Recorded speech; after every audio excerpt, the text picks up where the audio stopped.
guess he does have a couple anti-hero qualities. He did steal his Deadpool costume from the set. Yeah. And kept it. And they're like, whatever. Yeah. He did kill off one of the other superhero characters that he played in another superhero movie that he made. Remember when we played Tiny Tina Assault on Dragon Keep?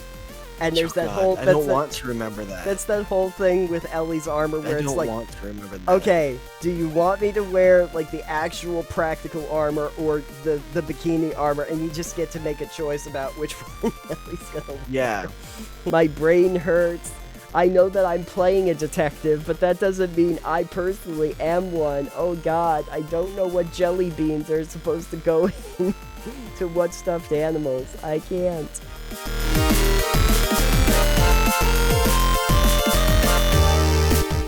Hey Alex, are you ready for number 44 of Total Pebble Knockdown? I am ready to get this list under management. Okay. It is disorganized and in disarray. Perfect. Well, good news. Those are like our two main qualities here on the show. It's perfect. Boy, we've got some amazing countdowns for everybody today, and we are going to go through a bunch of tropes. Do you feel tropey today? Feel trope-tastic. I feel trope-tastic. Yeah, and we have some tropics of conversation. So let's just jump into it. So, number one segment on the show. 15 character tropes. Classic character tropes. Alex, how many character tropes do you usually use when you're creating characters? All of them. Cool. My character is a gestalt of every trope I can find. Perfect. Just trope characters. So we found a list of 15 from StudioBinder.com. We thought we would go over them. And hey, who knows? You might notice that a character you've made for your role-playing game might resemble one of these. We'll find out. Or could be exactly one of these. It could be exactly one of these, maybe even with the same name. So, number 15, the Manic Pixie Dream Girl. Okay, so, to just kind of describe what that is, quirky, strange, impulsive, expressive, all things that you can say about Manic Pixie Dream Girls. They are a character trope that you usually see in low-budget romantic dramas, or just in real life. Who knows? They usually express themselves through physical characteristics, dyed hair, off-kilter outfits, specific props. Sometimes they'll have a ukulele. That is very classic. The dyed hair, Alex knows about that. Yeah, ukuleles make you interesting. I am a Manic Pixie dream. Okay. Not a dream boat, not a girl, not a guy, just a dream. Just a dream. Your dream. You are the Sandman, but like in real life. No. The Anyways, comic book? No? Okay. I feel like your character Snowball could be a Manic Pixie Dream Unicorn. Yeah, you know what? I think so, because if you think about it, rainbow hair, has the rainbow hair, he's got the specific prop, which is the Deerstalker hat, right? And so, yeah, and the off-kilter outfit, which is probably just him being a unicorn. Yeah. So, yeah, that is probably the most Manic Pixie Dream character that we have. Yeah, yeah, so it's one of those, like, either punk characters that can be quirky or, they're just weird, I think is the big thing that's Manic Pixie Dream, whatever, or Manic Pixie. I think the examples you were saying are, like, Ramona Flowers from Scott Pilgrim vs. the World, as an example. Yep. Zooey Deschanel's character, Summer from, like, 500 Days of Summer, is an example of that, too. Clementine in Eternal Sunshine, things of that nature. If once you've seen it, you can't unsee it. You'll find it everywhere. Is that like probably Tank Girl? Probably Tank Girl. Yeah. Riku from Final Fantasy X. Sure. Yeah, that's true. It's definitely the dyed hair is definitely a giveaway. That's me. Dyed hair. And it's usually short. Like, it's usually short dyed hair. Yeah. Yes. Yeah. Yes. 14. 14. This is a great do one. that. Number 14, The Chosen One. Oh, and I love that the video they're using is terrible writing advice. Yes. Side note, if you enjoy sarcasm and also actually decent writing advice, terrible writing advice is a great YouTube channel. Absolutely. It is ridiculous. It is terrible because it's sarcastic. It is super sarcastic. Sounds Also, great. love triangles need to be in everything. Yes. Yes. Anyways, please continue. Sure.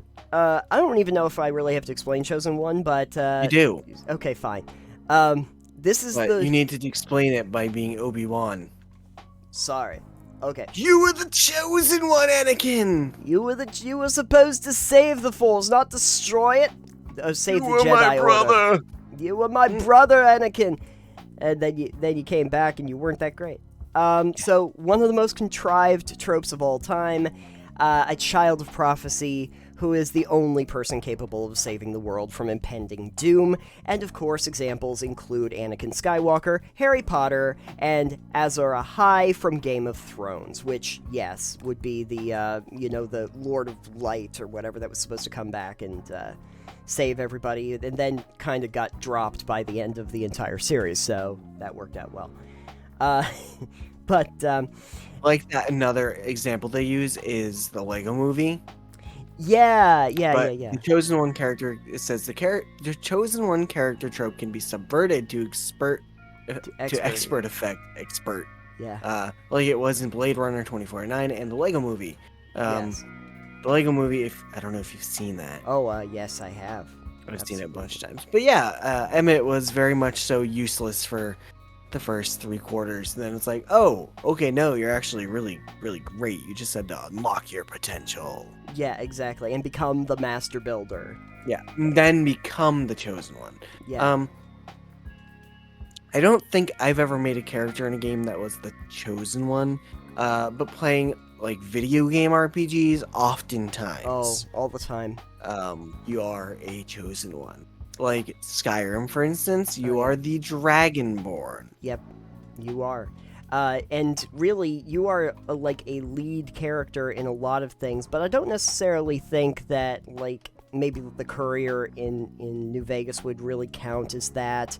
I do, however, think that, like, the lone survivor in 3 might count as that, because essentially you're going out into the wilds.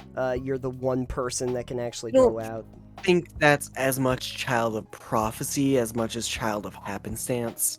More of a Deus Ex Machina character that ends up... Yeah, as opposed to, like, the Dragonborn, which is a child of prophecy, essentially. Right, right, yeah. Like, you're destined for something. Yeah, destiny plays a big part in the chosen one. Yeah, and you will bring order to the Force. Your midi-chlorians were off the scale. Yes, literally you were built this way. Moving on to a little bit more of an interesting trope, though, is number 13, the anti-hero. So, in simplest terms, anti-hero is the antithesis of traditional heroes. Instead of being brave, they're cowardly. They may be the protagonist of the story, but they lack the essential qualities of a traditional hero. Instead of restorative, they're destructive, etc. Yes. Some of the ones they list are Jake Gyllenhaal's character in Nightcrawler, Walter White from Breaking Bad, or Tony Soprano from The Sopranos. I think that the one that people most would associate with the anti-hero, though, is like Deadpool. Yeah, Deadpool 100% is anti-hero because he's a mercenary for hire. He's very destructive, he's very crude. He does not have heroic traits, as you would call them, but he does the right thing. Yeah. Like, at the end of things, he's self-serving, but he does tend to do the more right things often than not. Yeah. Especially if you've seen the Deadpool movies, which if you haven't, what?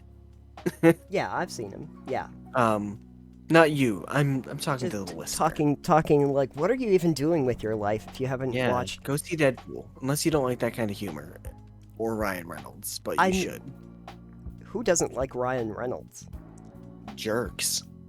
People who are evil. Yeah, exactly. Evil people don't like Ryan Reynolds. Another, I think, anti-hero would probably be a Blade, perhaps. Yeah, Blade would probably count. And actually Ryan Reynolds himself probably counts. Ryan Reynolds. No, Ryan Reynolds has a lot of heroic qualities. That's true. That's true. So I don't think he's an anti-hero. He's just a hero. He's my hero. I think I only say that because he seems so comfortable playing anti-hero characters. I think he's just an all-around pretty decent human from all accounts. Yeah, Ryan, come on the show. that's right. This is our shilling moment. Although he does, I guess he does have a couple anti-hero qualities. He did steal his Deadpool costume from the set. Yeah. And kept it. And they're like, whatever. Yeah.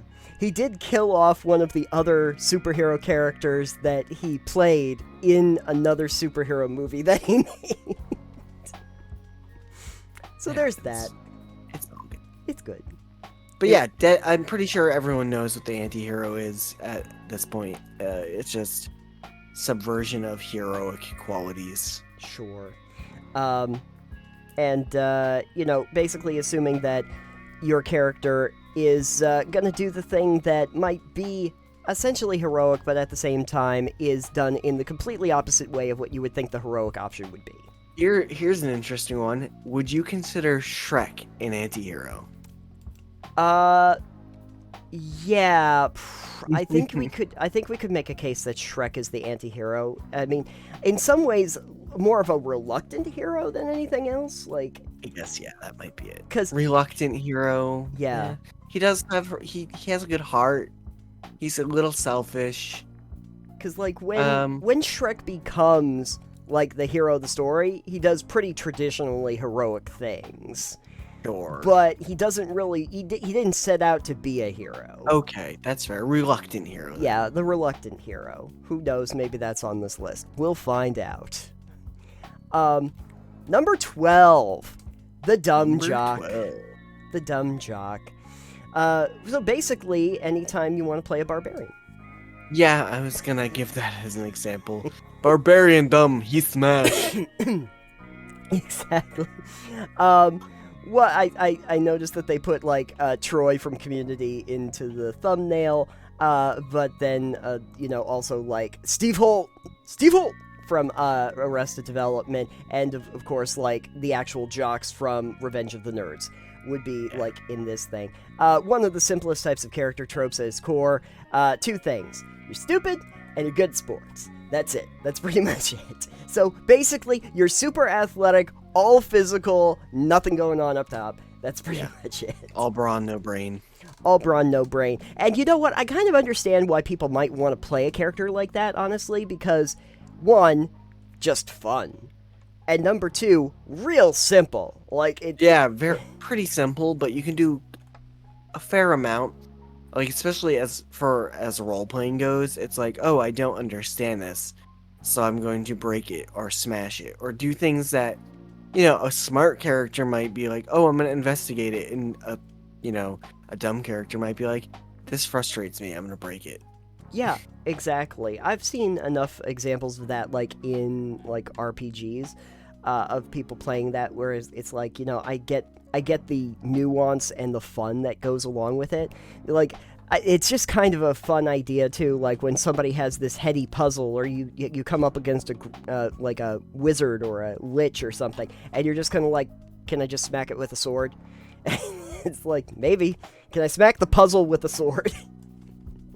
I'd like to make that happen. Yeah, dumb jock is a very straightforward trope for sure. I don't think it needs a lot more explaining than that. I think we're good with that. So we'll move on to number 11, the mean girl. And as you can imagine, the thumbnail that they use for this is basically literally just Regina George from Mean Girls. Yeah.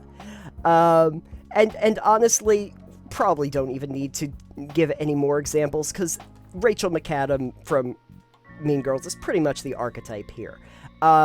Usually young and affluent who take their feelings of insecurity out on the world. Mean Girls will usually serve as the antagonists in female-led stories. Not exclusively, though, I should say. They can be antagonists anywhere, but they usually are antagonists. Sometimes they're just mean for the sake of being mean, but Yeah. most of the time it's because they're afraid of losing control. Yeah. I mean, I feel like in RPGs you don't typically see that mean girl as much as just that explanation you just kind of gave. Yeah. This mean for the sake of being mean, or they're afraid of losing control. So maybe someone lawful or chaotic, like lawful evil characters might be considered a mean girl. I was gonna say that, like, it's almost like the kind of more modern version of, like, the mustache twirling villain kind of thing, you know, like, just, like, just being mean for the sake of being mean. We'll just call that a sassy bitch. It's just, sometimes you're just feeling that way. Yeah. It's perfect. But anyway, in case you ever want to play, sometimes I think it would be kind of fun to play a mean girl. Maybe one day I will. I'll find a character that will work for that. You can play a mean manic pixie dream girl. Oh, my goodness. You know what? That sounds great, actually. And you know what? Maybe I'll even play a pixie when I do that, because I think that's a new character in D&D, a new character race. Moving on, in similar, a little bit of a juxtaposition, number 10, the femme fatale. Yeah, so, or as some of us call it, the femi fatal. The femi fatal. That's right. No, we're not allowed to talk about that game. Oh, sorry. They love nothing more than domineering men and taking everything from them. Oh, yes. So, seduction and confusion and trickery, all sorts of things. I feel like you actually see this a fair amount in RPGs, especially if you go with what tropes on bards are in D&D, for instance. Yes. And they're like, oh, yes, the bard. They just seduce everyone. Yep. And it's like, I personally have never been in a game where that was the thing the bard focused on, and I hope to never, because if that's the one dimension the character would like to do, we have different ideas of what we'd like to get out of a game. Yeah, in fact, to jump off of that, I think that the very trope of the bard is pretty much rooted in the idea of the femme fatale. In a lot of ways. Obviously the femme fatale doesn't have to be femme, it could be male. I don't know what the I don't know what the male version of this is called. Mask mature? Mask mature. Mask mature. Just got an opera mask. Yeah. Mask mature. But yeah, so it's just the seduction and trickery and, as you said, domineering personality. That's very much so like a rogue thing, or someone who would gain intel, or, you know, spycraft type stuff. Again, bards troped in D&D are just that they want to sleep with everything. Yep. You know, again, if that's the game you want to play, maybe we're playing different games. Yeah. And frankly, you're literally playing Fatal. Yeah, no, exactly. And it's funny because practically every bard that I've seen in play, including my own, focuses very little on that aspect, because it's such a flexible class that you can do a lot of other things with it that are more interesting. Honestly, if I was gonna go with the femme fatale as a character archetype for D&D as an example, I would actually probably go with a cleric. Oh, okay. Not necessarily the domineering part, but go into like one of the trickery or maybe the charm domains. Oh, okay. And then just be like, yeah, I'm a cleric, I heal people, but I also like tricking people and being that femme fatale, as you will. Yeah. It's like, yeah, I can heal you, come to my room.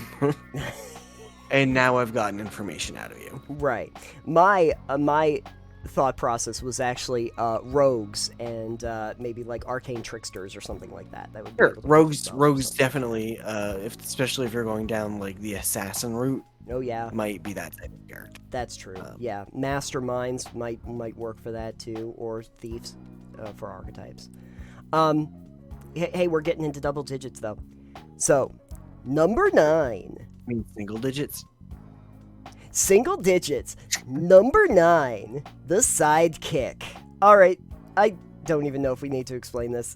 You do. Okay, that's what we're doing. It is the Robin to your Batman. It's the Samwise to your Frodo. Okay, that's what we're talking about. Sidekick, best friend, the wingman, a supporting character to the main character. And I don't really know how much you actually see this as a character that people try to play, because usually everybody wants to be the hero. Yeah, you have a spotlight on you, and the sidekicks don't always have that. But I don't know. I mean, I don't think it's necessarily a bad idea if you wanted to create a character that was essentially like just the LeFou to the Gaston, just like being the hype man in the corner. I think it'd be an interesting thing to go about doing that in a campaign. For instance, if you were to say, hey, I've got this NPC, a really strong character you guys are like part of the gang with. Yeah. Like, he's going around doing these things, but you've got to support him. That would be a really interesting turn on the head for a campaign and a way to use that trope. Sure. It's like, can you guys step out of his shadow, though? Oh, yeah. Can you end up going from being Robin to being Nightwing? Right, being your own hero. Being the hero you wish to see in the world. Be the hero. You disagree with Batman's mythology, so you become Nightwing. You become Nightwing, exactly. Yeah, there's some possibility there. I just don't think people, by nature, want to create that as their character on the outset. But you know what? In a game like RPGs, where it's supposed to be a little bit of an evolution over the course of time, it actually makes sense that you might start in that realm. Maybe you could have an NPC that was essentially the hero, and then your party are the sidekicks. Yeah. And then the hero dies. And then what are you supposed to do? You're just all the sidekicks just hanging out. Number 8. The Wise Elder. Alright, so a subtype of the mentor trope, or a character who serves as to teach the protagonist important lessons. So, for instance, Mr. Miyagi from The Karate Kid. They say Aemon Targaryen from Game of Thrones, but yeah, it's Obi-Wan, it's Yoda. I like that you skipped the most important character on that list, though, which is Uncle Iroh from Avatar: The Last Airbender. Because I didn't know who that was. Wow. Iroh is the best character in Avatar. Mm-hmm. You're getting a dissatisfied look from across the room. Cool. From our brand director. Great. Iroh was Meiko Awamatsu. Okay. Who also was the voice actor behind Aku from Samurai Jack. Yes. It's very, very rest in peace, Meiko.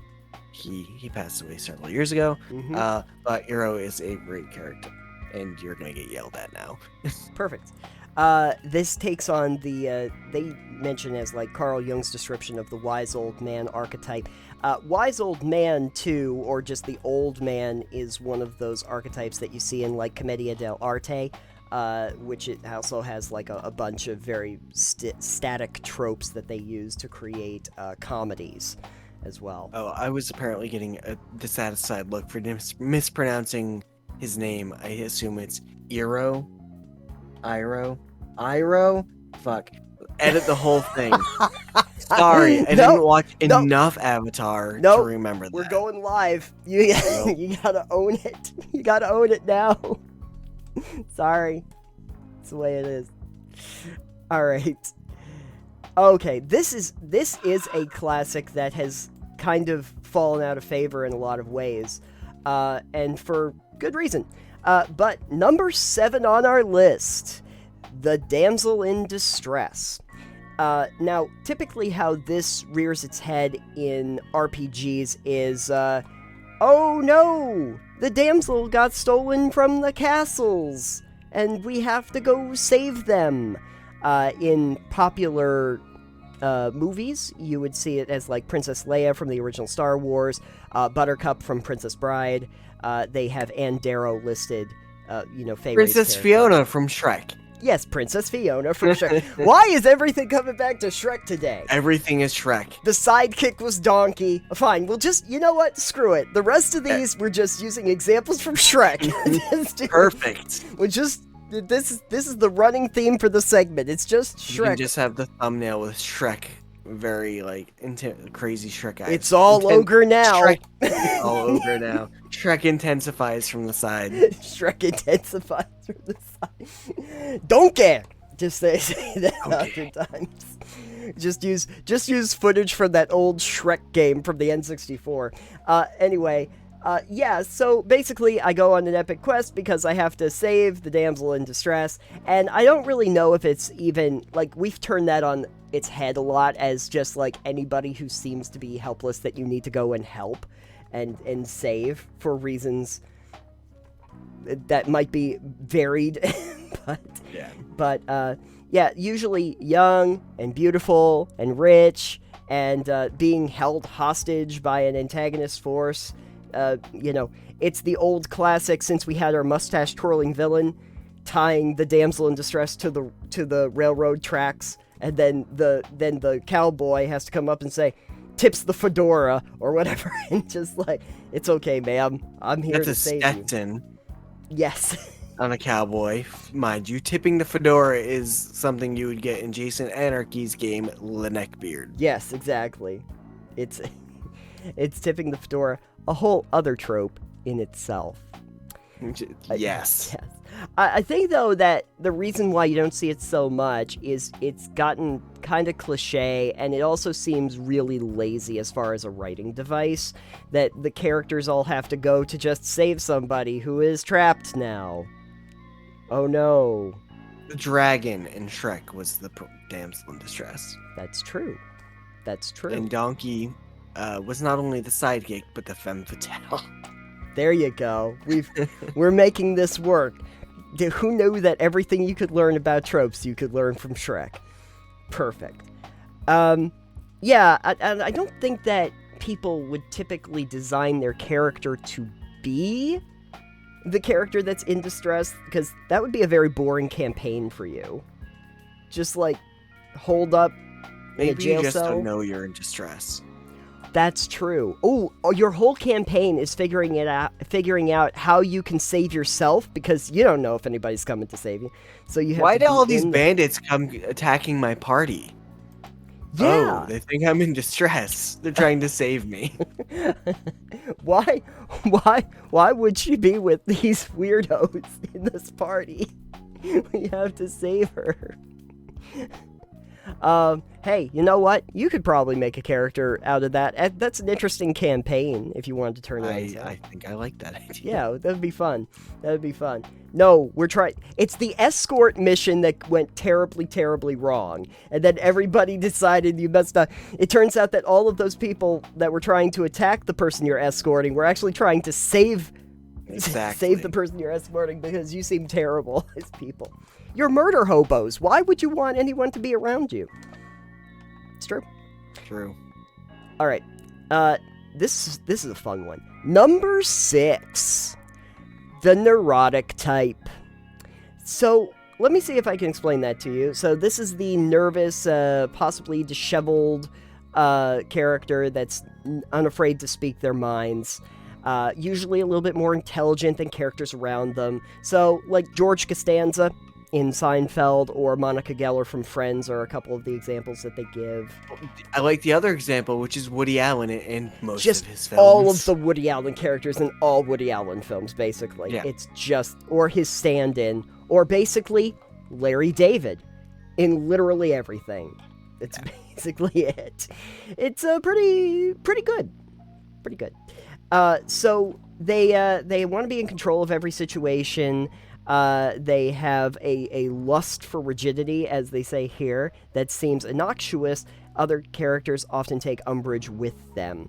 I would say that in terms of... This is actually a fun character type to play around with, because there are types, even in a D&D, like wizards especially, the ones that are studiers of the actual books and the texts themselves, that have to catalog and correlate every single one of their spells and put little tabs on. That is the sort of archetype. I don't know if there would be other classes that would work quite as well in that. Maybe artificers because they're Sure. always trying to like build little Bards things. could be. Rogues could be. That's true. That's true. Paladin, the neurotic paladin would be interesting. A neurotic paladin would be possibly very, very scary. What would a neurotic druid look like? Just really obsessed with plants. So a druid. Yeah, they'd be Okay. a druid. They'd be like this. No, they'd be like, no, that one's ivy. This one is something else. Yeah, exactly. Really interesting gardener. Yes, a very interesting gardener. The constant gardener who also occasionally creates poison plants. So that would be fun. All right. Right, now we're into the top 5. We're into So the top. Let's get this over with. We've got more lists to look at today. That's right. We've got so many lists. Okay, number 5, the Mad Scientist. And of course, Dr. Evil is the thumbnail here. Fun character trope because it always has something expressive, like Steve Buscemi's mad existential scientist in Spy Kids 2. Love that that's the first example they give. Right. Spy Kids 2. But okay, Doc Brown in Back to the Future. If you're looking for literally, the hero characters. Dr. Frederick Frankenstein from Young Frankenstein. And, of course, Dr. Jekyll from Dr. Jekyll and Mr. Hyde. And Mr. Hyde. And Mr. Hyde. I don't even know if that's necessarily a great example. Just because Dr. Jekyll isn't really a mad scientist, Mr. Hyde is really the insanity, and so they're kind of like dual personalities that come out. I wouldn't necessarily say like Hulk is a mad scientist, but the Hulk he's does just have a qualities. scientist who gets mad. Who gets mad, yeah, and then becomes the Hulk. But I always thought of Hulk as like an allegory for like the Dr. Jekyll and Mr. Hyde, but like in the more modern day, in some ways. Probably.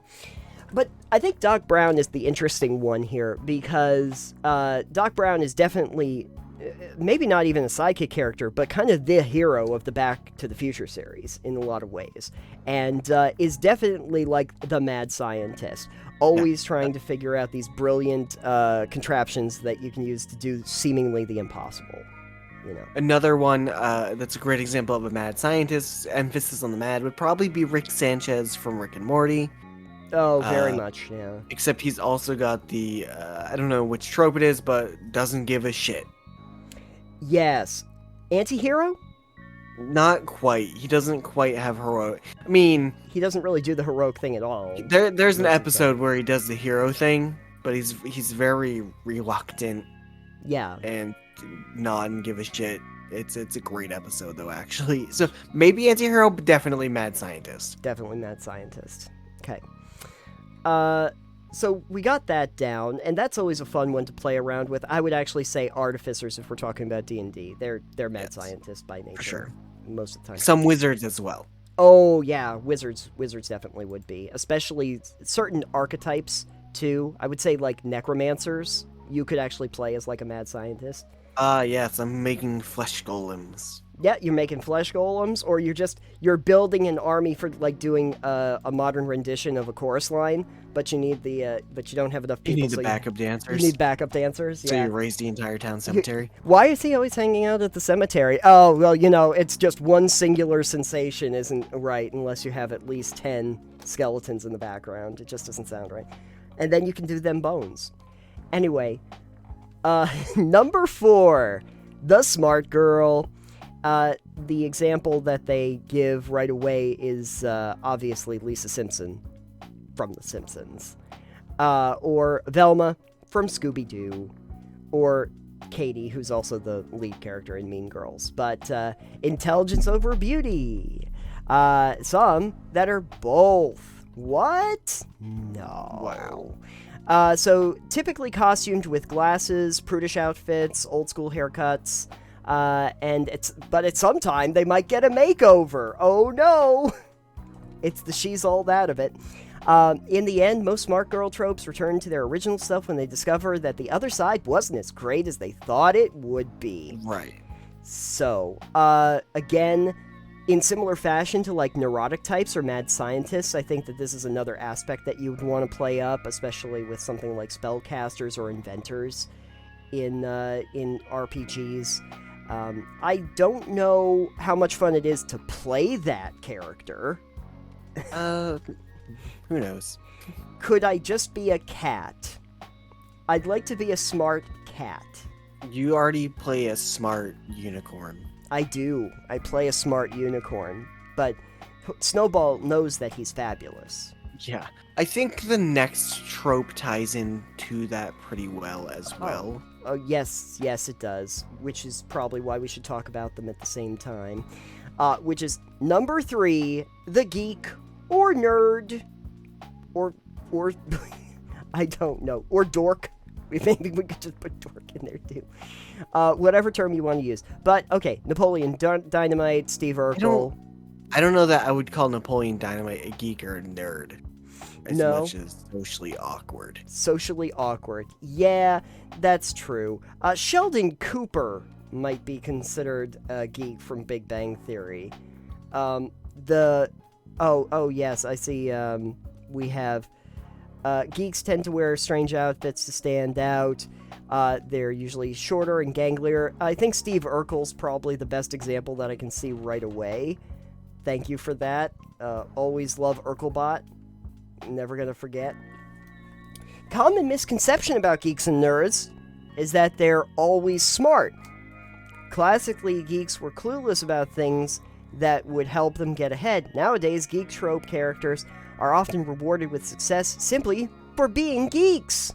The geek or nerd is a character trope that's pulled a complete 180 from inception to today. I don't know if that's exactly true. I'm not entirely certain on it. Yeah, I don't know if it's in a complete 180. I think that it's usually used as for comic effect more than anything else.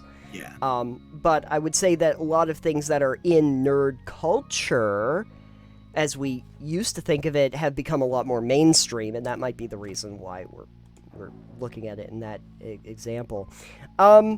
Yeah, no, the socially awkward character that gets really, really interested in specific things, or like... I like coins. You like coins? I like coins. You're a philatelist? Is that what that's called? Pretty sure.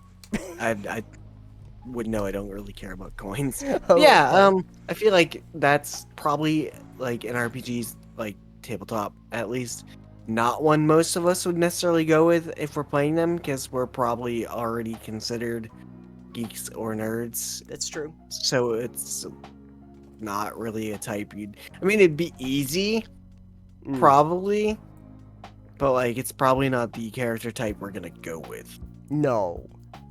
I do like that they gave the example of like Jerry Lewis in the Nutty Professor, because I kind of would like to play a character that's like that. That's just like Jerry Lewis from classic Nutty Professor. Wouldn't that be fun? Just styled all the same way and everything.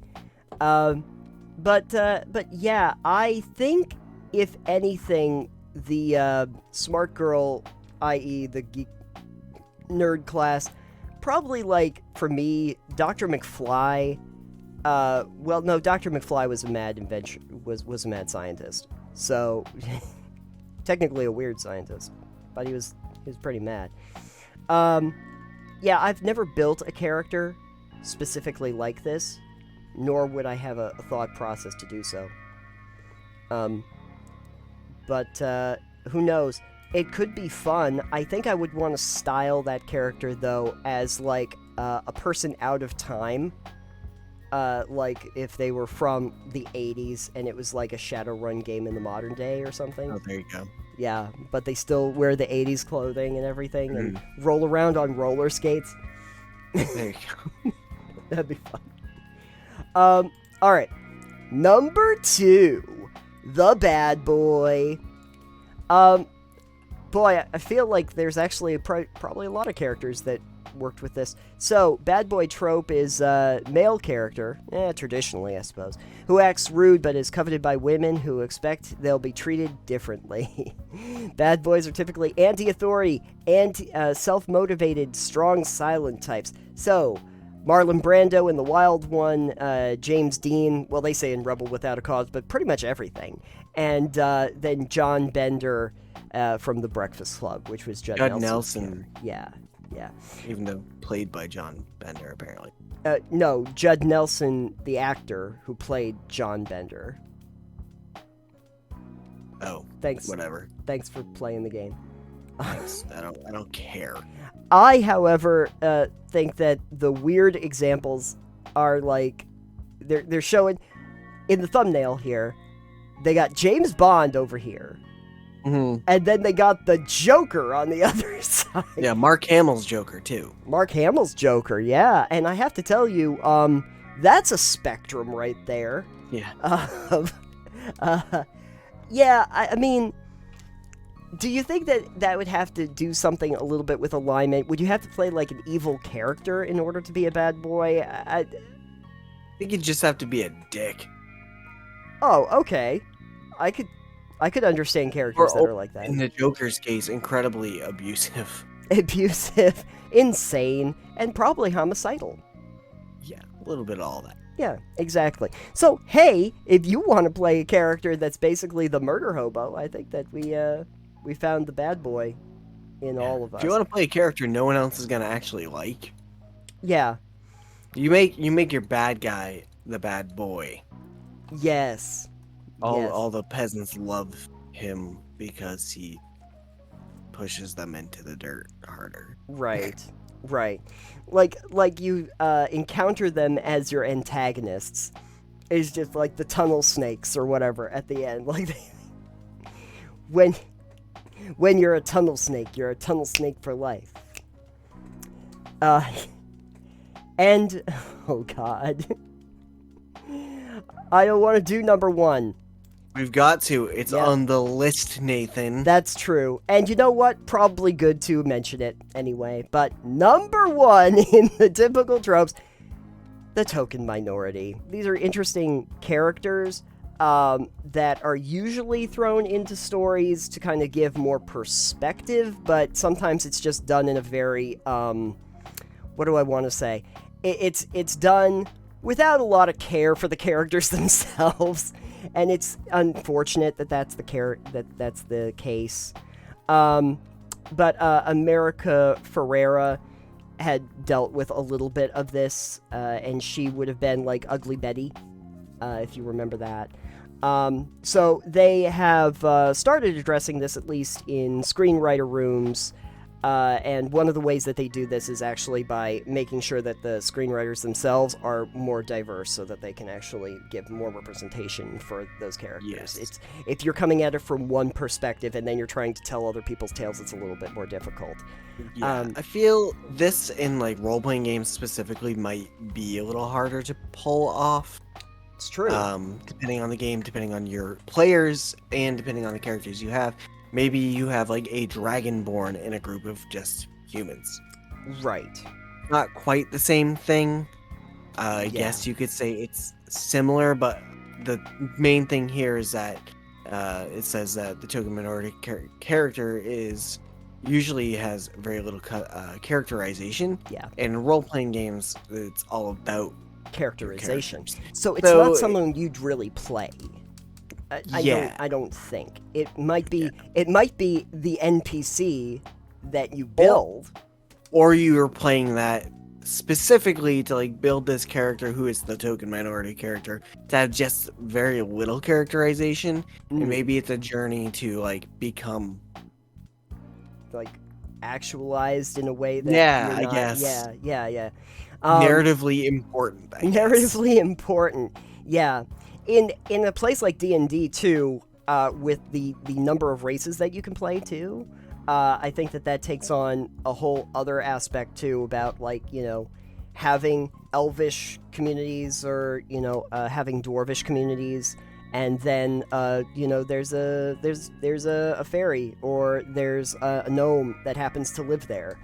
And then, it's why? And then you have to ask questions. An interesting one to think about as well. Sure. Whether or not it plays as heavy a hand in role-playing games, unsure. Yeah. Unsure. If you have ideas about that or any of these tropes, if you like any of them, that's true, or you hate some of them, or if you've used one really well, or there's one that you think should be on that list, leave a comment on their article or something. No, let us know in the comments or in the Discord. In the Discord, in the comments, all of those things. And I'm just calling it right now. In terms of Shrek, I think the token minority was the gingerbread man. I don't know why. Because he's ginger. That's true, the gingers! Eric Cartman once told me that gingers have no soul, so... Nope. No, you lost me at mentioning... The gingerbread man? South Park. Yes. Next up, we have another top 10 list. This is classic RPG tropes that aren't around anymore. Allegedly aren't around anymore. This is from GameRant.com. Okay. And I think... the articles... I think Yes. the challenge here is to find out if we can prove them wrong, if these are actually still around. The header says RPGs have changed a lot over the years. These tropes used to be in every game but are seldom seen today. So we're gonna check out these top 10. Yes. Alright, so number 10. Mm. Is that how we're doing this? Are we gonna annoy every single person here? Every single person gets annoyed by these, yeah. If you subscribe to Chills, please dislike and unsubscribe. No, it's fine. I don't care. I just like to make fun of them. Anyways, number 10, a chosen hero destined to save the world. Well, I think we did explain in the first one though that it's not good.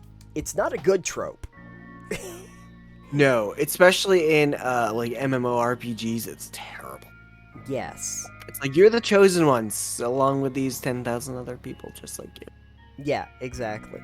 Alright, so I'm gonna read what it says. It says, pretty much any fan of RPGs would be well aware of games that used to stick to the same old tired tropes of a chosen one who is destined to save the world. A lazy plot device has faded out in mainstream RPGs over time. I don't know about that. I mean, I guess that in terms of the player characters, they might still build those archetypes, possibly. I think what they might be talking about is, like, if you're creating a role-playing game, chances are you're very aware of the chosen one archetype, and you're not building your storyline around it. Right. It does go on to say that while some games still utilize the trope today, with Dragon Quest being a great example of this, that's more to do with paying homage to the classics as opposed to actually being a new plot device. Right. And I think in JRPGs you will see a lot more often of you're the chosen one, Anakin. Sure. Yeah. I mean, that's basically every Lego game that's based on Lord of the Rings or Star Wars is going to have that. I mean, those are older stories, but newer things, you still kind of see it, less so in tabletop, I definitely feel. Right. Well, the thing is, I wonder if that's kind of an outgrowth of, like, the, like, when we were talking about Hero's Journey on the old show, you know, that kind of thing, that some people utilize that to just tell the chosen one story as that archetype, and they centralize it around that. Maybe that kind of archetype. More so of the chosen few, perhaps. Oh, okay. Like, there's several of you that are ordained by destiny to do this thing. Sure. So instead of it being, you know, Frodo, it's the gang of hobbits, you know, right. as they are the chosen ones. Perhaps right. That's a little bit flipping it just a little bit, enough to give it more flavor, but yeah, especially for an adventuring party. Yeah, that makes more sense. Yeah. All right, we're gonna just breeze through these. I think number 9, a damsel in distress who needs saving. Yes. Still. Yeah. I guess I like that they actually say that it's falling out of favor. Because I don't think that, again, we're kind of looking at this list, I think, more from the actual writing and narrative perspective than the character design. It doesn't make a lot of sense for people to tell that story over and over again, because it's been told so many times before. Yeah. So, But Yeah, this gives an example of Mario. It says staple that has existed Peach, a staple that has existed since Mario made its legendary debut in gaming. No, that was not Peach in the first game because it was Donkey Kong. right. I believe it was Daisy. There was a time when RPG genre was obsessed with placing a woman, preferably the romantic partner of the hero, in a dire situation that players needed to rescue her from. And I definitely think it is fading out of favor, which is not a bad thing, because I definitely think it objectifies women in a specific light that is not favorable to them. Right, Um, and I think it also simplifies the character that's trying to be saved to just be. yeah, I think as a lot of people have said, that's in media criticism. It's the woman as prize, which ends up right, being an issue in itself. Yeah. right. In the defense of Mario specifically, Hmm. uh, in Mario's own games, I will go on to say that if you read the manuals for Super Mario Bros. 3 and you read any of the lore and stuff, Mario is a stage production. It is a Yeah. play. So that's a little different. Take It's from theatric. that. Yeah, take from that what you will. That those are supposed to be actor characters Yes. essentially. So it's less very he is simple. saving the princess from Bowser, but it is the story of him saving the princess from Bowser as a play, Right. which is it's slightly different. It still uses that as the plot, As the plot. Yeah. but it's told in a different light. Right. Right. N- You don't see it as not often now.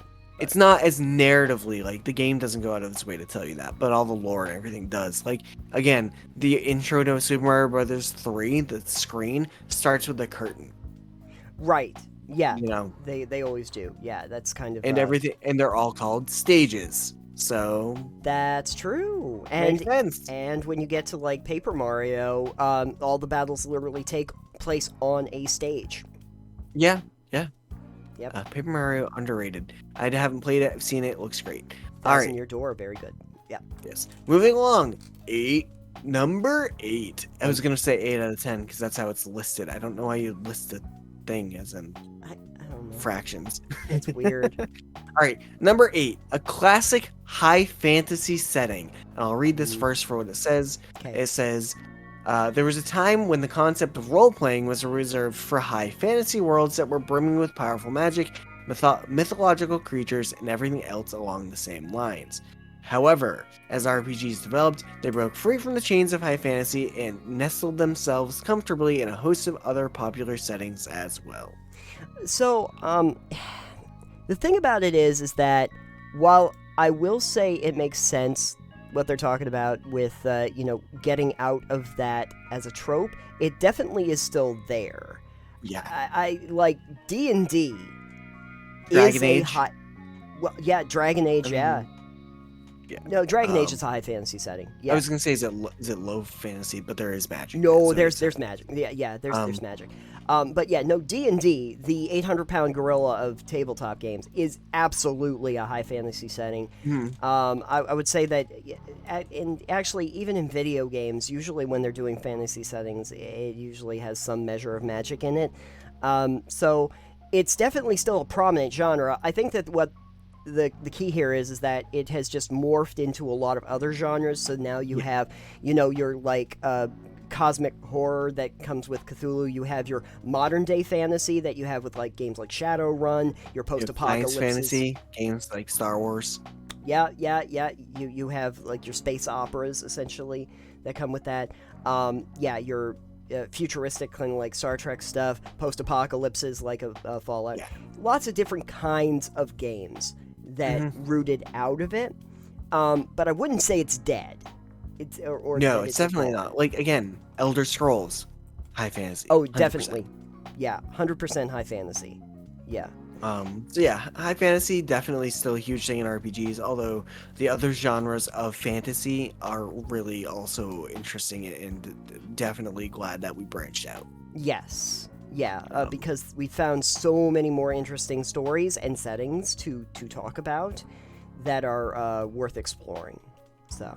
All right, number 7. This one I think you're going to enjoy. A gang of ragtag adventurers being the main cast. Oh yeah. says the idea of sitting down and assuming the roles of an unlikely group of adventurers. I can't read. I'm bad at reading out loud.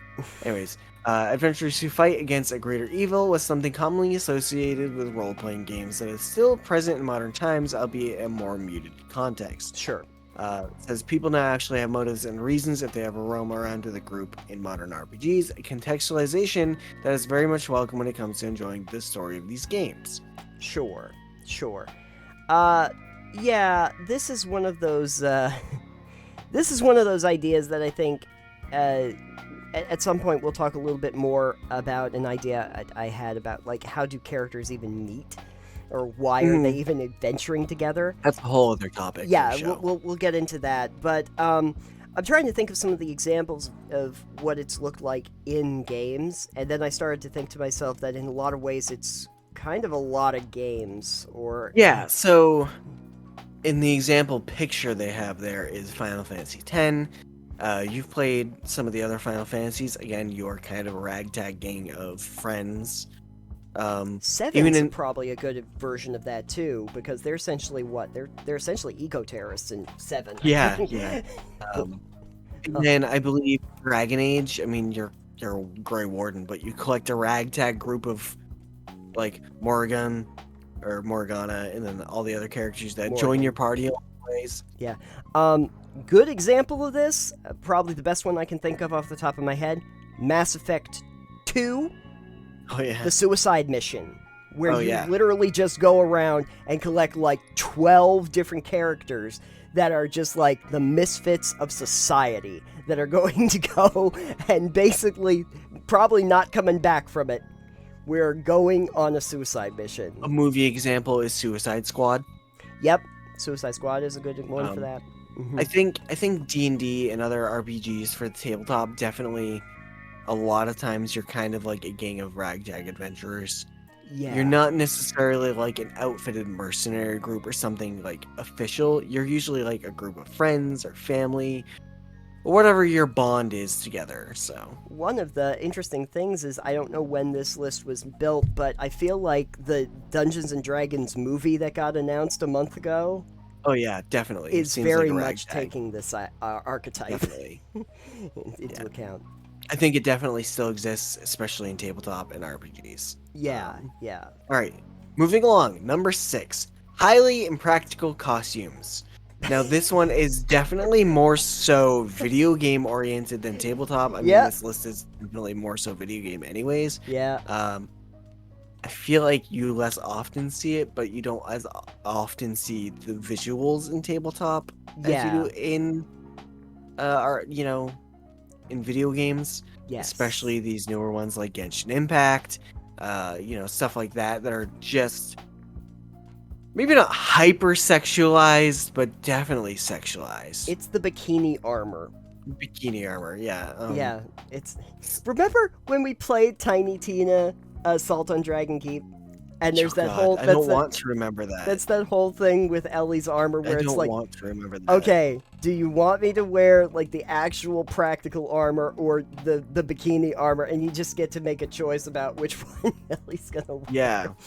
At least it's an actual choice, but I'm so upset that I made a choice about that. You did make a choice, and I think we can all admit it was probably the wrong one. Ellie did not. I mean, I did it twice to see the outcome for both of it. Yeah, the other option's a better option. I've done both options too to see what it's like. So. But there's a lot of armors that aren't even historically accurate. I think a lot of people have talked about this too. Is that there technically wasn't any like female built armor, like the boob armor doesn't exist. I mean, protect them, but the boob armor is not a real thing. No, you just wear a regular plate mail. Yeah. It's the same armor.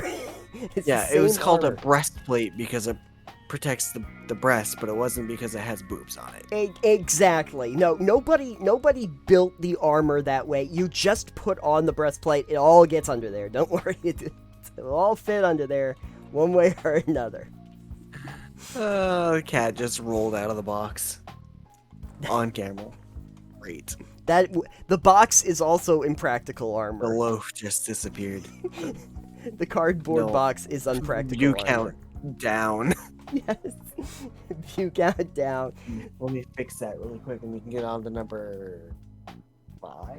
I think you have 5, yeah. You put the box there so the cat would lay there in the can. There. She'll Cat come back. wash She loves it. 2022. Oh, she went to get food. Oh. Okay. All right. Again, one of the highly impractical costumes as well is when I'm like downloading mods for Skyrim and I'm looking through the armor mods and I'm like, I don't really want super skimpy armor for my Yeah. game. I don't need that. Like 90% of the game, I'm not looking at my character, and the 10% I am, I don't really need bikini armor, super skimpy, super slutty outfits. Okay. And you know what? Before we move on, one other thing I want to make mention of: capes. Capes are okay sometimes, but they are very impractical. Yeah. What are you going to use the capes for? The only thing I can think of is in a fighting situation is that like you can whip the cape around and hopefully hit somebody in the face or like throw up some sand or something. But they're fine in like a formal or royal situation. Like if you're nobility, a cape might make sense. But like, listen, if you're trying to be stealthy, a Listen. cape does not help. listen. Edna in The Incredibles told me specifically, no capes. No capes. Okay, Edna, you're right. Yeah, exactly. No cape. Because then they give examples of the capes getting caught in turbines and stuff. All right. Moving along. Yep. Number 5. Having villains attack the hero's village. Yep. I definitely think this doesn't play as much into like tabletop traditionally. Right. I mean, it can. You can definitely use it as a hook.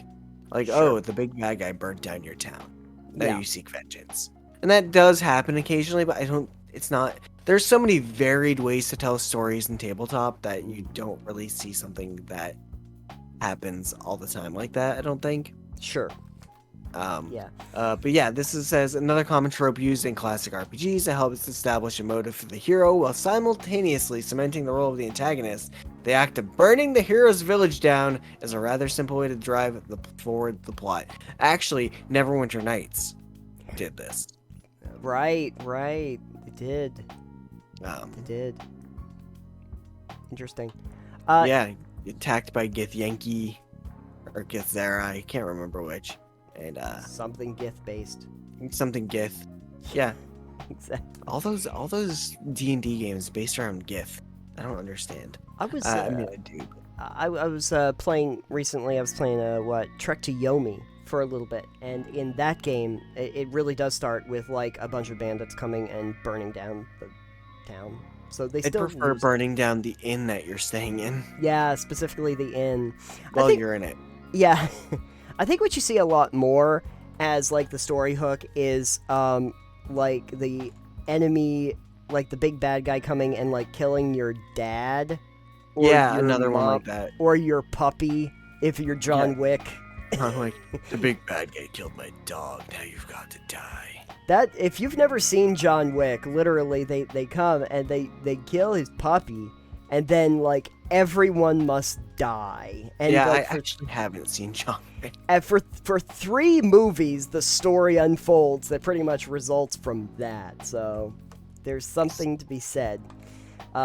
But yeah, no, kicking it off in high gear and just burning your hero's entire world to the ground in one way or another, and then going from there does seem to be a trope that fell out of favor because it doesn't... I think it gets to that mustache twirling thing that we were talking about Yeah. earlier. You know? I will say, I think Kingdoms of Amalur did it almost the same way, where you just start True. off dead. You start off dead, and then the place where you I can't remember what's the Well of Souls where you spring from, then they just collapse that whole thing and the break then you start. All right. Moving on. Number 4. Everyone's gonna get sick of this by the end of this podcast. Perfect. That's what list videos are for. Number 4 is level grinding. It says, while RPG fans might argue against the fact that level grinding is a thing of the past, there is no denying the fact that most modern titles featuring a leveling system don't force the player to grind out EXP throughout the game. Instead, most games are crafted delicately to ensure that player progression isn't halted because of something as mundane as being at a lower level. We did an entire segment about leveling at a brisk pace. Go check that out for our thoughts on that. Yeah, no, I guess what I would say is that there is definitely a difference between leveling up as a natural progression of your character and going out of your way to have to figure out how to level up so that you can do the next challenge. Yeah. I believe there was a game, Aeon, a while back, an MMO, and I played it forever ago when it came out, and I know Josh Dreyfus had recently talked about it in his worst MMO series, and he's like, okay, so I get to this thing, and the quest is go grind out 2 or 5 levels. It's like there's no quest for the next 5 to 10 levels. Yeah, that he's means like, they this have no is content. insane. Yeah. Well, it's like there's a level gap between the stuff you're doing now and the stuff that you have to do, so it's literally grinding that you have to do to get there. Yeah. It's that's bad game design. Really bad. I mean, game there's design. a reason it did not succeed as a game. Mm-hmm. Yeah. And that's part. Yeah. No. You should have something for characters to actually do that's meaningful throughout. Yeah. Yeah. But yeah, we can move right along if you want more on our thoughts on leveling at a brisk pace or leveling how often you should be doing it. Please feel free to go check out our last episode on the podcast, episode 43, I believe. Yep. Or over here on YouTube if you're watching / listening over here. Do that. Do those things. Thanks. Go do that. All right. Number 3. Cool. I'm done with the chillsy boys. Okay. Number 3 is number crunching. It says another aspect of classic RPGs that has receded in modern times is definitely the act of managing a ton of stats, resistances, and just a while host. I think they meant whole, but it's fine. A while host of numbers in general. While some people might still find the idea of micromanaging these numbers appealing, there's no denying the fact that players who wish to enjoy a seamless and exciting game experience would be better off playing modern titles that are tailor-made to only focus on the numbers that matter, as opposed to pretty much every quantifiable thing in the game. I will say World of Warcraft, as a primary example here, did a lot of number crunching over the 20 expansions they've got, where they had a giant list of stats, and now it's very short, very to the point. But I don't think it's disappeared at all. No, all you have to do is talk to one D&D player who's a min-maxer. Sure, and even in video games, it's still very prevalent. Inquisitor Martyr, which is a game I put hundreds of hours into, literally. There are way too many stats to pay attention to. Yeah. Games like Grim Dawn, which I know you had recently played. Yeah. There's stats way too many stats and not organized very well at all, mind you. Fair enough. Yeah. I guess what I would say on that is one of the reasons why they probably think that it's kind of going away is because with the advent of 5e over earlier systems, it got a lot more streamlined in terms of how the number systems worked, more than old D&D at least. You've got to remember this is an article that's mostly about video games too. Okay. They don't care about D&D. That's true. So I'm trying to think what they might be using as an example. Well, I guess as a general, if we're looking at an overarching thing, classic CRPGs, the Baldur's Gates of the world are probably a little less heavy in terms of the numerical calculations than the modern 3D games when you get into the Fallouts or the Elder Scrolls. I mean, there's plenty of numbers to be had, but it's not maybe the focal point in a way that the classic top-down, almost tabletop viewing of those games were. But I mean, the stats never went away. Yeah. We have stats in RPGs all the time. We do. Lots of them. Too many sometimes, not as many in others. That is true. Oh, we've got a cat in the box. Yeah, she was just on my desk. Perfect. She loves that box. Good. Watch the. And now you see the majestic Lux loafing in her box. Well, I mean, she's looking at the window too, so I'm not sure if she's gonna loaf or not. Anyways, all right, number 2. Extremely frustrating RNG. For those of you who are not quite sure what RNG is, it's random number generation. It says, speaking of numbers, one can't help but mention the 3 letters that have served as the bane of most RPG players' everything. That's a weird sentence. The bane of most RPG players' everything. Probably everywhere. It probably meant everywhere. Maybe. RNG, random number generators, are proven to be a massive annoyance when players want to farm rare items, avoid bad luck in battle, or just not get frustrated while trying to complete the simplest things. Yeah, I think there's a great gameplay loop where it comes to, rolling dice or watching as you have a range of different numbers, but there does get to be a certain swing level that starts to become kind of annoying. Imagine if you just started rolling like D100s for literally everything. So, the D10 system in Fantasy Flight games? I guess so. I guess so. But yeah, just like a D100 to hit, a D100 for damage, a D1... You can imagine that we get so swingy that it doesn't really even make sense about how to build a character out. Yeah. It's definitely in tabletop, it's less RNG than that typically, but it's still RNG. I think one of the things that comes with having random numbers and dice rolls as examples is the sense of luck Sure. that people get, and they do like being lucky. Sure. You know? It's like, yes, a critical hit. It's my lucky day. I got a critical hit, kind of deal. It's people like that sense. Like if you were just like, yeah, your sword does a flat 5 damage. Yeah. Then it's just a matter of picking the sword that does the most damage. Right. So the RNG gives you a bit of leeway to pick suboptimal builds in a way. Sure. And still be able to perform at a better than, like, yeah, your dagger does 1 point of damage, but this great sword does 10 points damage. Right. Flat. Yeah. It's like, technically, you could have a boomerang that does more damage overall than your heavy crossbow. Sure. Just because of how random number generation works. You just have a much higher likelihood of doing better damage. Right. With a heavy crossbow. Yeah, it's the difference between a great sword and a great axe. A great sword does a better minimum damage, and a great axe does better high-end damage. Yeah. High-end, I think.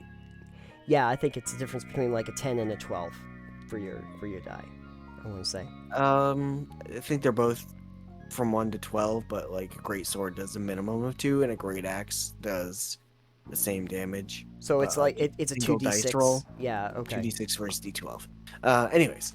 Mm. Yeah, RNG still very there. Okay. But yeah. All right, on to the last one on this one, and number 1. Save points. Yeah, that's accurate. You don't see that as much. It depends on the games. Games like Resident Evil and Silent Hill. I mean, they're not making really new Silent Hills, but in JRPGs, still make heavy use of save points. Tabletop games generally don't use them at all. That'd be a weird thing to implement. Yeah, and I think that it's used now more because it has a design or aesthetic purpose to it. Where, especially like with Resident Evil, they want to make those save locations so that you utilize them as safety points in the game because of the design of that game. You're right. It's a design element as much as it is like a feature. Right. An example of where they got rid of this was actually in the Splinter Cell games. The first couple Splinter Cells did have checkpoints where you could save the game, and then at a certain point they got rid of that and they allowed you to save whenever you wanted to, And I think that the reason why was they realized that for a stealth action game, people might want to decide when they saved for a place where it made sense for them, because stealth action can be very tentative. It was better for the actual player to decide, is this a good place for me to save before I go and do something crazy? In the early games, there were long sequences. I remember the Chinese embassy mission that always drove me nuts. That there's like this huge sequence where you're going through an entire room up through upper levels and trying to like stealth your way through it, going down, figuring out the keypad, getting into the extra room, and literally that entire time, you cannot be seen once, or you fail that in just being seen, just being noticed, let alone anything else. And so you'd get reverted back to that, and there was a few times in that where it's like, oh man, if I only had just the ability to just put down a checkpoint myself. So yeah, that has started to fall out of favor just because people like the ability to save whenever they want. You know, in Kingdoms of Amalur, they tried a system that I still don't like, where they're like, you can save whenever you want, but you have to drink this savior schnapps when you decide you want to do a save point. And so you can craft it or buy savior schnapps so that you can throw down a checkpoint.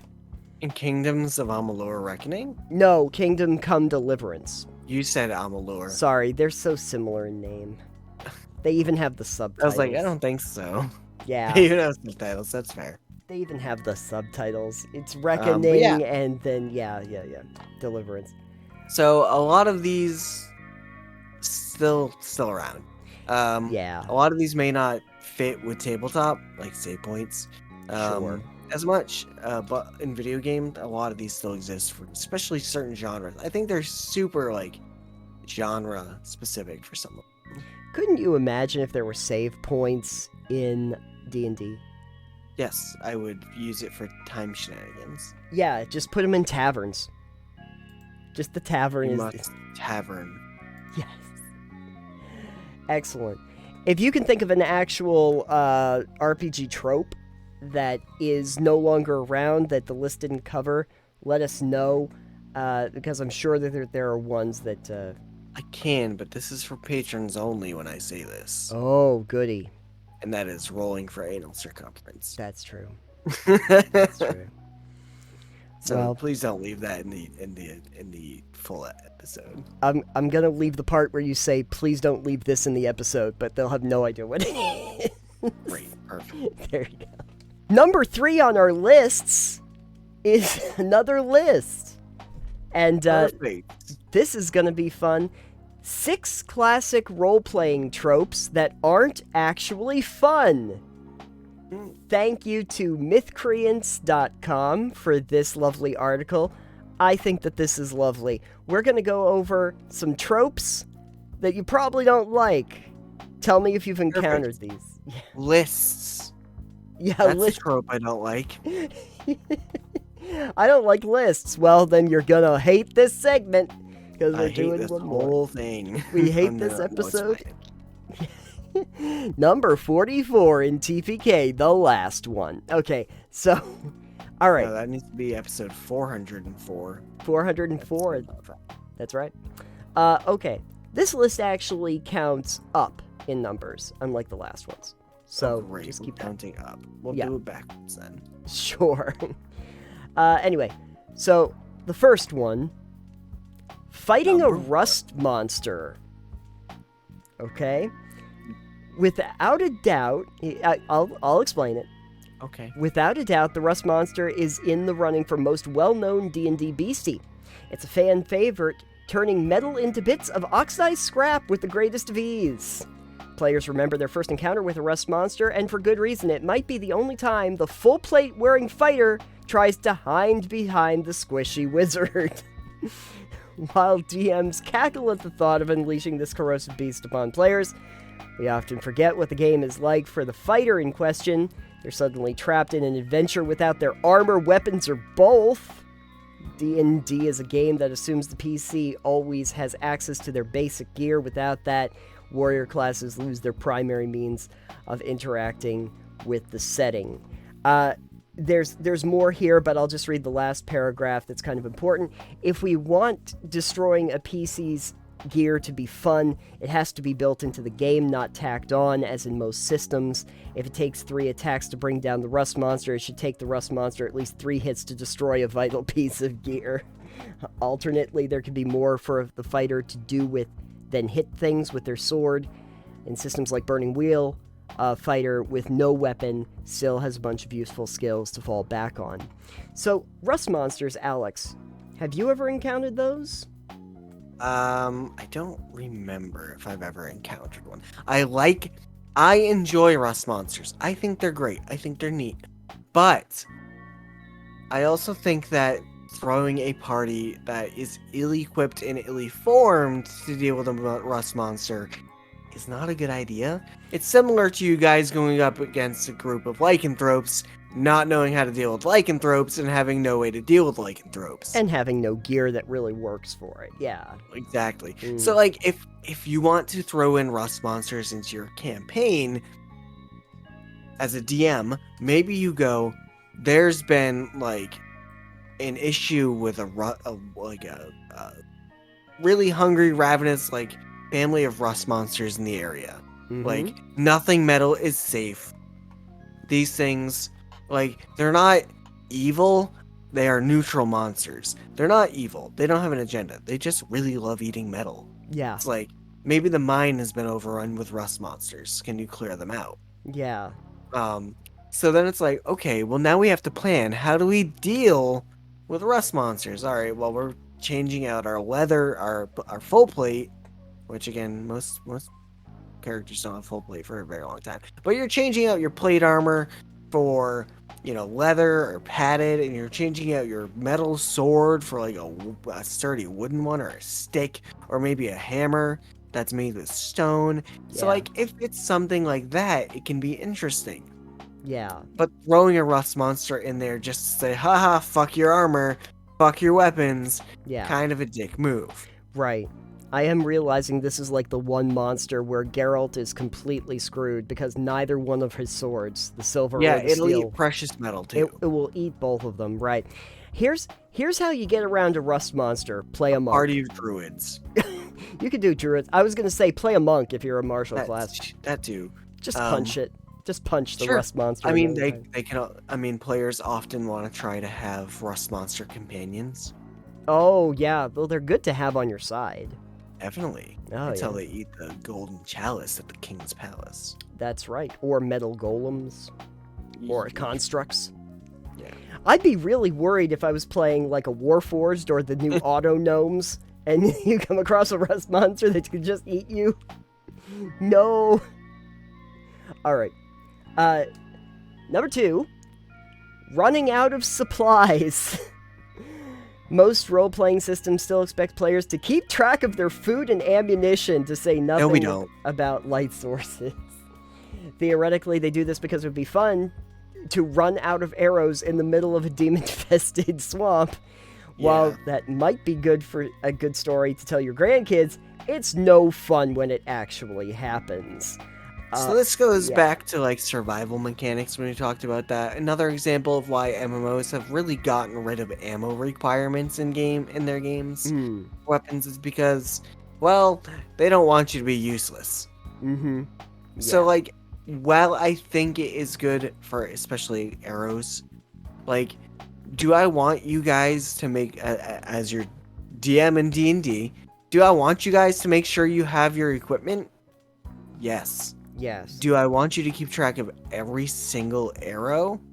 Not really. No, not really. It's the reason why anybody who, if you're like an artificer, you're probably going to try to get like the infusions to just get the magical arrows.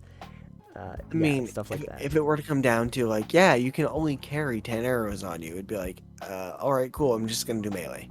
Yeah. They have a thing in here to kind of explain about what you could do. While running out of supplies can be a fun plot, it has to be handled with care. Instead of waiting for a character to run through all 500 arrows, running out should be based on something that happens in the game. For example, losing vital spell components is a good consequence for the GM to impose when a character is mauled by an angry demon and left for dead. That's much more exciting than suddenly realizing you're out of lamp oil. Yeah. So, something to consider. Honestly, I remember I was hearing somebody recently talk about, like, hey, like, could we do something about, like, material components for spells, where, like, maybe you don't necessarily need some of those components if you've mastered, like, first level or second level spells. And I'm sitting there kind of going, I don't think I've ever had to worry about material components unless it's like a really expensive gem or something, where I'd be like, oh, I should probably have that on my person. But when they're talking about, like, here's a bit of carrot and you need a stick and you need some twigs from an oak tree, it's like, when am I gonna come across that to cast a damn spell? Like, You need the scale of fish, but you're in the desert. Good luck. yeah, you need fish scales. All right, I guess I can't cast this. I think it just makes it harder for you to cast spells and give you limited options. So, okay, number 3, hardcore character death. Perfect. Players love to talk about all the times their character narrowly escaped death. Death is supposed to lurk around every corner, just one failed reflex save away. It's rooted in the idea that GMs are the antagonists trying to wipe out their party, and it's patently ridiculous. I've yet to encounter a system where the GM couldn't easily wipe out every PC at the table. Isn't this something you keep accusing me of? It's that boar, man. Yeah, that boar. Not my fault. Occasional PC death can still be great for a role-playing story, but requires a lot of planning. It shouldn't happen because of a failed spot check. Deaths should have a dramatic purpose, and the relevant player should be consulted ahead. Mouse Guard has this dynamic baked into its rules. Players should know if a given role risks their character's death, and it's up to them whether to go through with it. Yeah, I mean, I think that the system where you have, like, death saving throws is okay. And then there's resurrection or being able to spare the dying or something like that, where you can, at least stabilize someone. But permadeath for characters is, I don't know that many systems in tabletop have a permadeath for RPGs. Like, generally, there's some sort of way you could get resurrected. I mean, not everyone's gonna have the means for that. But then you can also go with the idea that, aside from Deus Ex Machinas, which are not fun for anyone, but, like, maybe you leave it as a story thread, like, oh yeah, your party can resurrect you, this guy's offering his services, but now you owe him. Right. As far as, like, making, did it say make the death? It didn't say make the death meaningful, did it? No. Is that something I don't ascribe to? Yes, your death, like, if you have a meaningful death, that's great, but I do not ascribe to make sure all your players have a planned out, meaningful, impactful death. Like, if you guys are like, I'm gonna jump off this cliff, and I'm like, okay, you realize that would kill you. Right. It's like, I'm not gonna be like, yes, you failed your role to, like, grab a branch. It's like, all right, well, this is difficult, and it's like, you have a very real chance of dying. It's like, I'm not gonna be like, well, you failed that one roll and you died, and if you bitched about it, I'd be like, listen, you told me you were jumping off a fucking cliff. Yeah, what did you think was going to high? happen? It's like, okay. But, like, it's one of those weird topics where, do I think you should outwardly just, again, the spot check idea, yeah, you probably shouldn't just kill players with, like, a trap. Yeah. Like, if it's a particularly deadly area and there are traps here that are particularly deadly, they should either be able to at least handle that a bit or have a recourse around it. Don't give it like, yes, Indiana Jones fucking stone in the hallway trap that'll crush you. Right. If it's like one failed check will kill you. Right. exactly. Yeah, they did make a mention of it having dramatic purpose, but I don't think deaths really have to. I mean, sometimes it's just that the players are being dumb or Yeah, purposefully stupid. And fighting a boar that I told them they couldn't handle. yeah, yeah, exactly. It happens. Rembrandt uh, dove into Technicolor Hell Dimension. Now, he did that for glorious purpose, essentially, of trying to keep somebody else from, like, falling in. But that didn't work out so well. And now he's trapped in a Technicolor Hell Dimension, and that's just the way it is. He probably died in there. He's just living his best life. What's left of it. Number 4. Being a prisoner. Elder, all of the Elder Scrolls games. All the Elder Scrolls games, and pretty much a portion of every single game known to mankind. Listening to longtime role players talk about their various campaigns, you might get the idea that PCs spend most of their time in jail. They're always getting thrown in there by the city watch or an evil overlord and then busting out in dramatic escape sequence. Hey, even in the new D&D movie, there's a whole thing set in a prison, so there's that. I realized this a long time ago that there is a huge number of RPGs in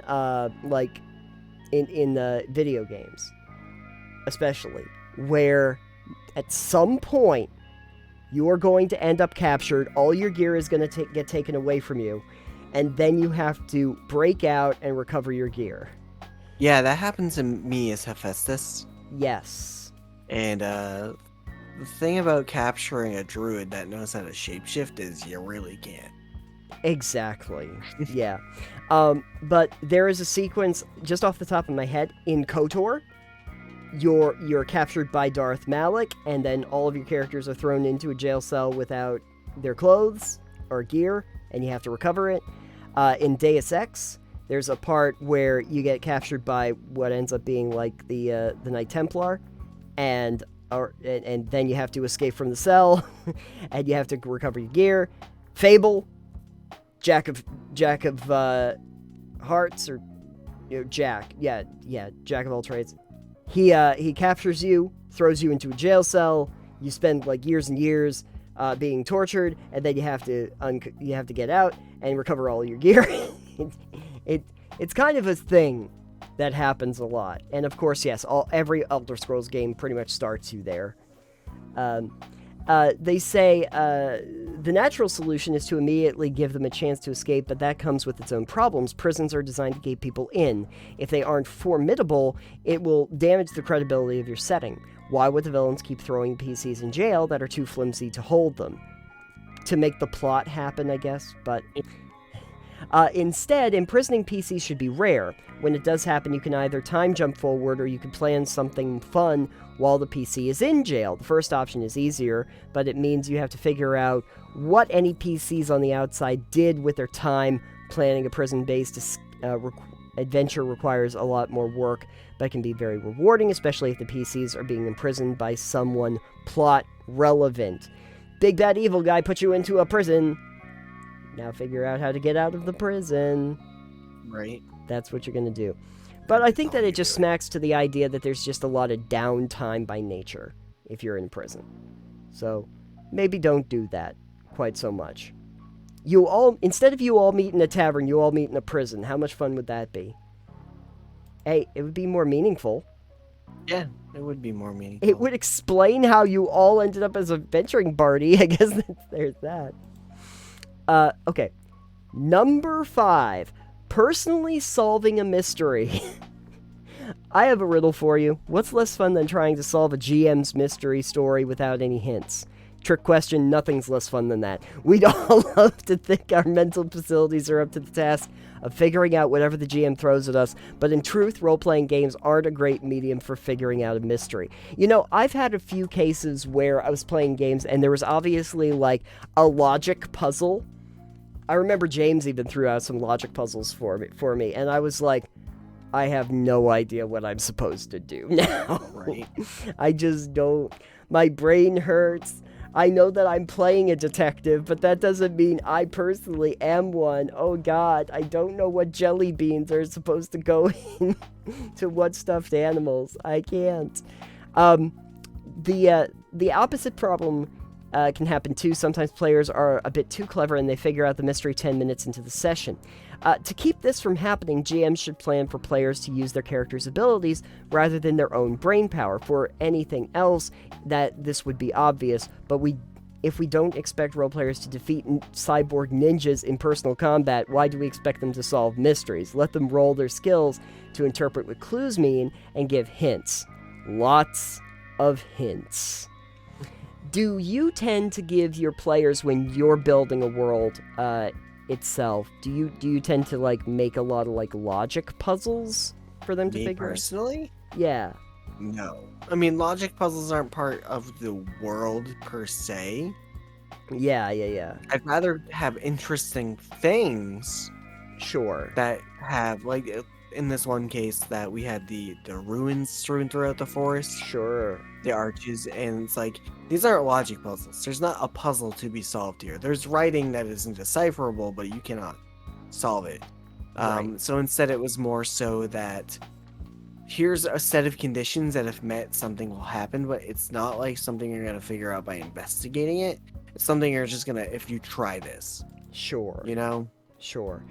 Yeah, I think that there's a difference between, like, let's solve the Indiana Jones, like, boulder puzzle, that kind of thing, and just, like, here's a answer me the riddles 3 sort of thing. Like, now we have to do that. I think that there's the one, like, the Indiana Jones kind of puzzles where it feels like you're on an adventure, and now you just have to figure out how to overcome this one obstacle, and there might be a lot of ways to solve that.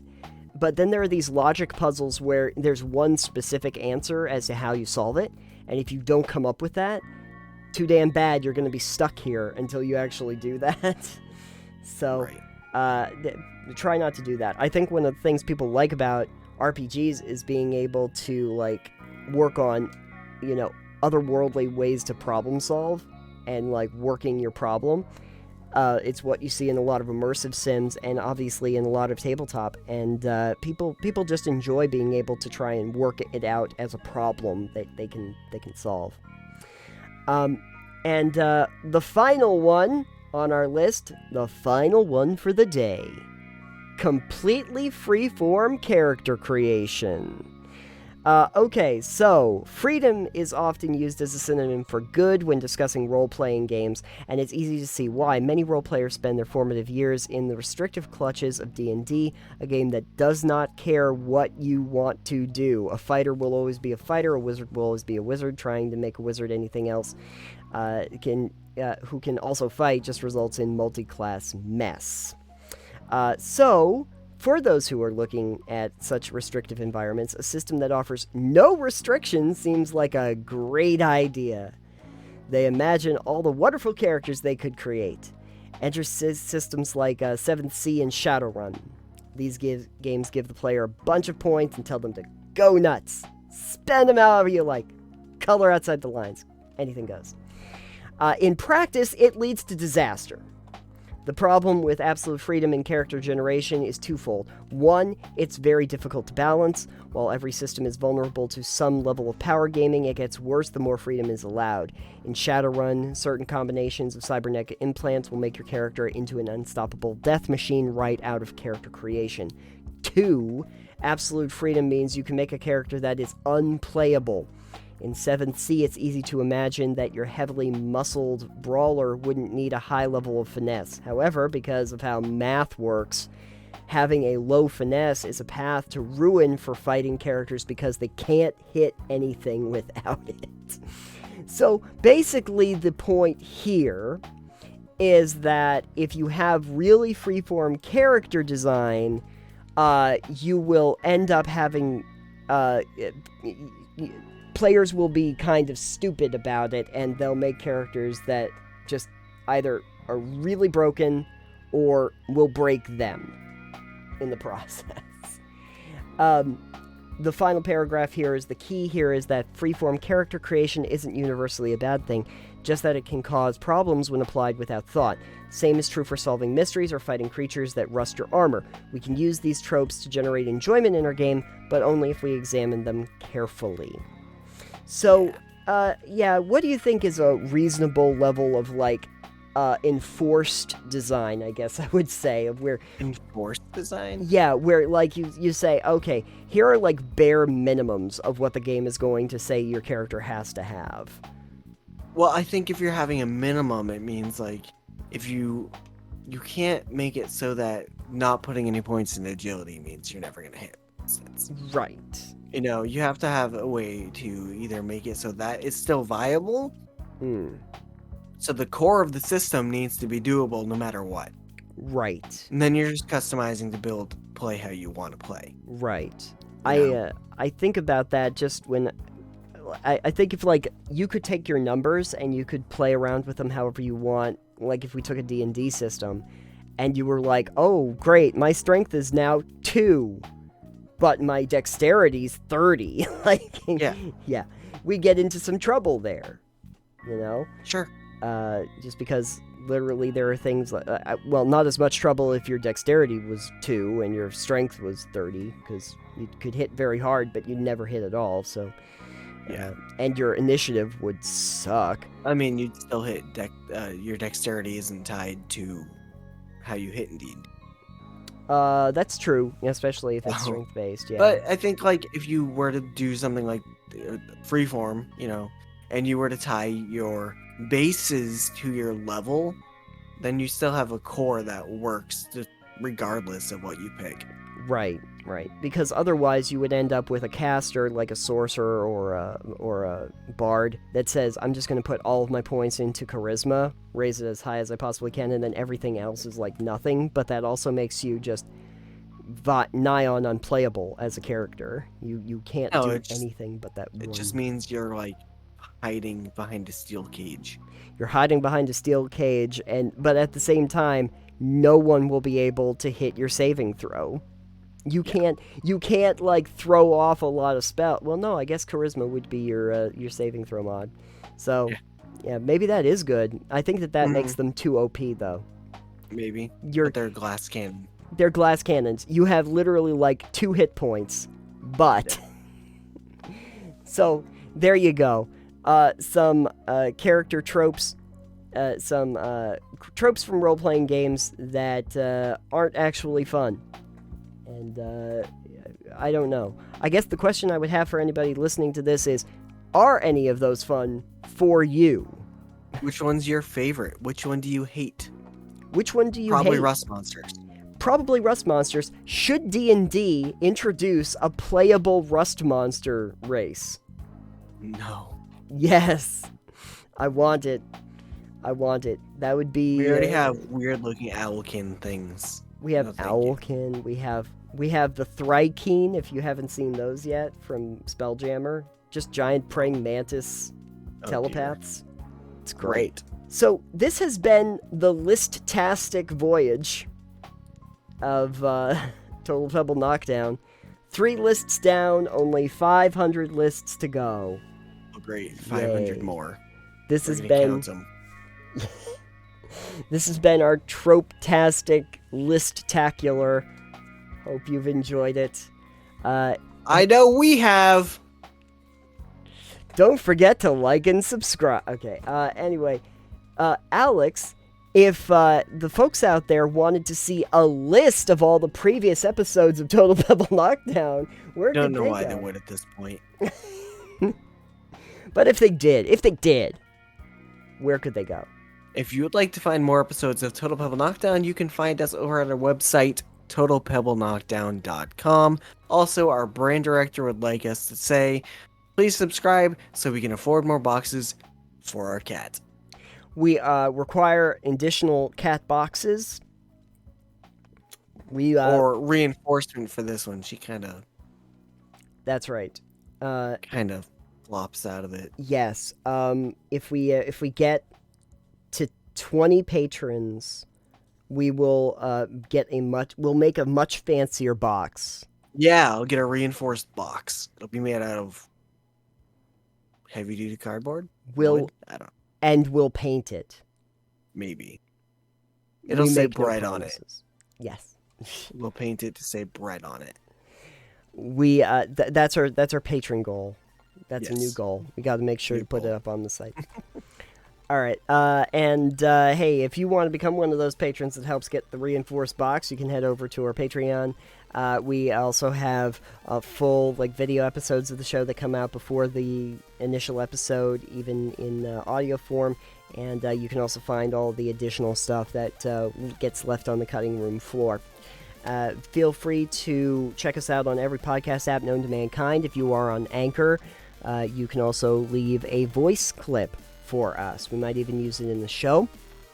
Check out our Discord channel. It is a public Discord for Total Pebble Knockdown. Come and join the conversation over there.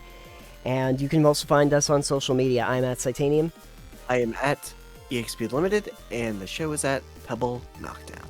And with all of that being said, I want to thank all of you for listening. If you if you want more lists, you just let us know.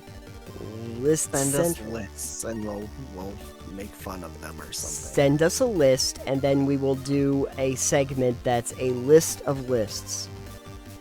Top 10 lists. Listception. Listception.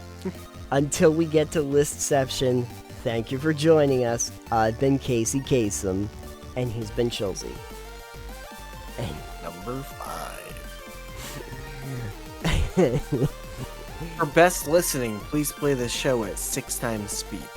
Yes, exactly. It might be the only way you make it through. Good to know. Thank you for listening, and we will see you on the next list. Goodbye for now. Bye until number 1.